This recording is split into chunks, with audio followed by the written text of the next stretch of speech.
We're going to continue and try to make this 3D object look a little more like a hologram might. So if you remember in the previous lesson, what we did is we pre-comped it. That's really, really important. It has to be a pre-comp, otherwise the 3D object just will not take the layers very nicely, or the effects that we're going to put on them.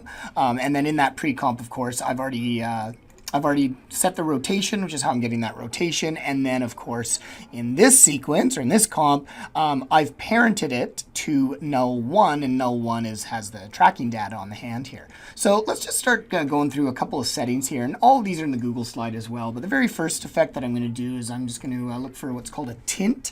And what a tint will do is it'll map your default black and white colors to different colors. So I'm going to type tint, drag that on, and I'm going to take the black and I'm just going to make it kind of like a dark blue. Okay, just, I don't know, maybe something like that, whatever you think looks good. And then I'm going to take the white and I'm going to make that kind of a light blue. Maybe something like that. Again, all of these settings are just suggestions. You can do whatever you want to them. So here's kind of the before, here's the after.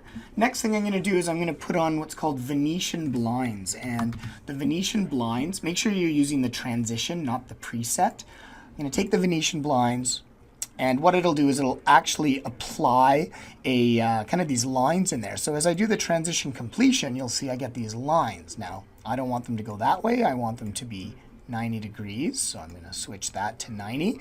And then I can actually choose the width. So I want them to be pretty fine, kind of like an old TV, or like if you watch Star Wars, of course, you're going to see those lines in the hologram there. Something like that looks pretty good already, actually. Next thing I'm going to do, there's an effect called a turbulent displace, and a turbulent displace kind of just wreaks havoc on it and kind of warps it a little bit. So I'm going to drag this on, and you can see already it kind of goes a little wonky. I'm going to adjust these settings a little bit. I'm going to turn down the amount, maybe, I don't know, 15 or 20, something like that.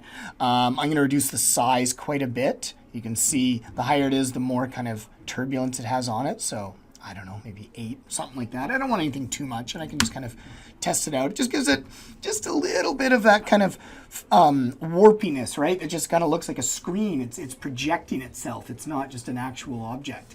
And then what I'm going to do is I want it to kind of have that fluctuation throughout. So under the evolution, as I adjust it, you can see it kind of has that warbly effect. Rather than keyframing it, I'm going to do that trick that I showed you guys where you hold down Alt and you press the stopwatch, and that allows me to write a little piece of code in there. So down here, I'm just going to do time times 500. And what that's going to do is it's just going to continually adjust that evolution value over the period of the entire clip. So it's really subtle, but I get that little kind of cool effect in there. Okay, what else? I'm going to add a little noise to this thing, right? It's too clean right now. So I'm going to take an effect called noise. And there's a lot of them in here. I'm just going to do the regular noise here. So I'll drag noise on there. And you can see if you do too much, it looks kind of weird. So just a little bit amount here. Like, I don't know, maybe 10, 15%. I just want something, it's on and off, just to add a little more grain to it. There we go. It's looking kind of cool, actually. Now, this next step, what I want to do is I want to get a glow. And the best way to get the glow is actually to duplicate this layer and then put the glow behind it. So I'm going to Control D this. Now, that means I've got 2 different layers, right? I got the top one and the bottom one. I'm going to hide the top one here. On the bottom one, I might even rename this to glow, just so I can kind of keep track of what I'm doing here, right? So on this one, I'm going to apply what's called a levels. So I'm going to take levels, drag it onto it, and what I want to do is I kind of want to blow out the highlights a little bit so it's really, really white and really bright. Oops, so I'm going to lower the input white. It doesn't have to be completely white, but I'm just going to lower it just a little bit. You could mess around with the black a bit too, but really just kind of something like that. There's nothing super fancy about this. It's just a way to kind of smash out all the colors. And so there's my default one, but then underneath it, I've got this white one. And now that I've got that white one, if I take a glow, and again, there's lots of them on here. I'm just going to do this regular old stylized glow. I kind of get this glow effect. There's a few settings you're going to mess around with, and everyone's going to be a little different depending on the object you chose. But I'm going to increase that threshold up a little higher. The radius, I'm going to make that a little bigger so it kind of glows out. Okay. The glow intensity, I think I'm okay with 1, maybe a little higher. All these, I'm fine with all these original colors. Technically, you can choose your own colors to make it glow, but this is just a nice, easy way to do it.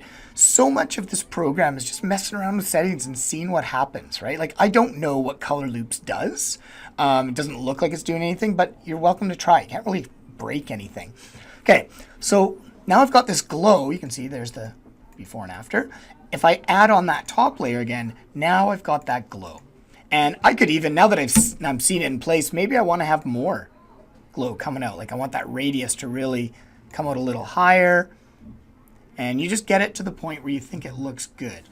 And now I've got this situation, this comp, where I've got this camera. Kind of looks like it's got a bit of a hologram. It's got that warp to it. It's got the blinds on it. It's got the noise. It's got the colors and all that. I'm pretty happy with it. I think it's looking pretty good.